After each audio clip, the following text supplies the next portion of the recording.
Venezuela? ¿Por qué se pasó lo que pasó? Un nuevo intento de la oposición por derrocar al chavismo como movimiento, ahora con Nicolás Maduro. Antes lo intentaron con Chávez. Recordemos que en 1998 Chávez gana las elecciones, asume a comienzos del 99 y en el 2002 le hicieron un golpe de Estado. Lo destituyeron durante 48 horas. Algunas de esas personas que participaron en ese golpe de Estado son hoy líderes de la oposición que se presenta como democrática ante el mundo, que quiere elecciones libres, pero que cada vez que hubo elecciones y las ganó el chavismo no las reconocieron. Con Chávez en su momento, no solamente con Maduro. Entonces los que ahora dicen que en que en Venezuela hay una dictadura, en realidad lo vienen diciendo también en la época de Chávez. No es nuevo. Lo que cambió, que obviamente Maduro no es Chávez, que la oposición tiene un respaldo internacional porque cambió la correlación de fuerzas a nivel regional en América Latina, entonces hoy hay gobiernos que apoyan a una oposición de derecha que acusa al gobierno no solamente de dictadura, de ser narcotraficante, de estar manejado por los cubanos, por Irán, por el Hezbollah. Todos los demonios juntos, ¿viene el cuco? Bueno, eso es Maduro. ¿Y por qué es por espasmo, Pedro? Digamos, ¿por qué pasó hace unos meses y ahora vuelve al pico máximo, digamos, de tensión? Porque no lo lograron en un primer momento, hay algo que tiene la oposición en Venezuela hace años que lo vengo explicando. La oposición en Venezuela está convencida de que nadie apoya a Maduro. Y se cree en ese relato. Entonces, si vos los escuchás, te dicen, 90% de la población está en contra de Maduro. Antes les decían lo mismo con Chávez. 80-90% de la población está en contra de Chávez. Había elecciones y Chávez ganaba por 11 puntos. ¿Cómo se explicaba eso? Porque el chavismo tiene un apoyo popular. El chavismo por algo se lo compara con el peronismo.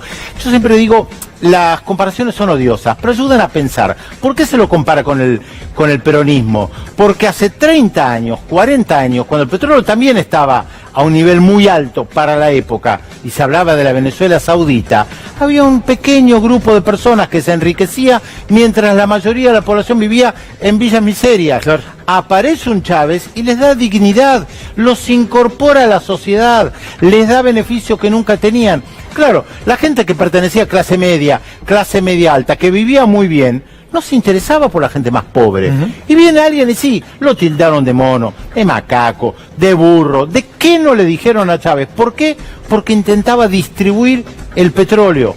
Ese es el gran pecado de Hugo Chávez. Es un poco lo que pasa con el panorama de Vaca Muerta. Uno ve la extracción de petróleo al lado de las villas de emergencia, de gente muy carenciada. Inclusive la extracción de gas a 100 metros ya la gente no tiene gas. Es increíble lo que pasa en Vaca Muerta. Bueno, si eso se extrapola, digamos. Eso te resume la historia de los últimos 20 años de Venezuela. Después podemos entrar en los detalles, qué pasó en cada año, qué pasó con la oposición. Hubo años que la oposición se presentó a las elecciones y se las perdió. Hubo años que directamente saboteó las elecciones. Hubo años que se presentó y ganó. En el 2015, por ejemplo, diciembre de 2015, elecciones a la Asamblea Nacional.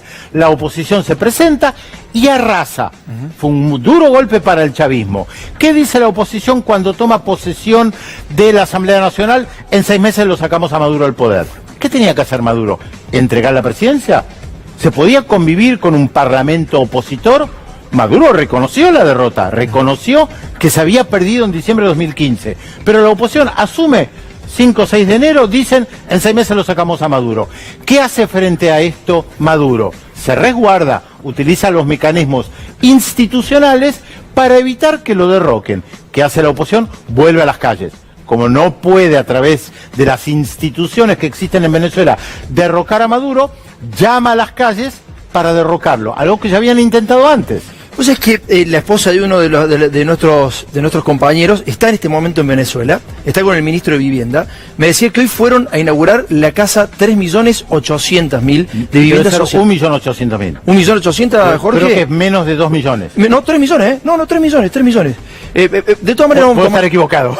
Vamos a tomar contacto, pero de todas maneras, 1.800.000 casas de viviendas sociales en este momento. Dice que la señora de Jorge camina por Venezuela, que no es tal la situación. Evidentemente que hay foco de conflicto, claramente, pero que ha salido a caminar en Venezuela y que no es lo que se reporta claramente en todo el país, digamos. Mira, más o menos. Hay violencia en Venezuela que es estructural, que el chavismo no logró resolver.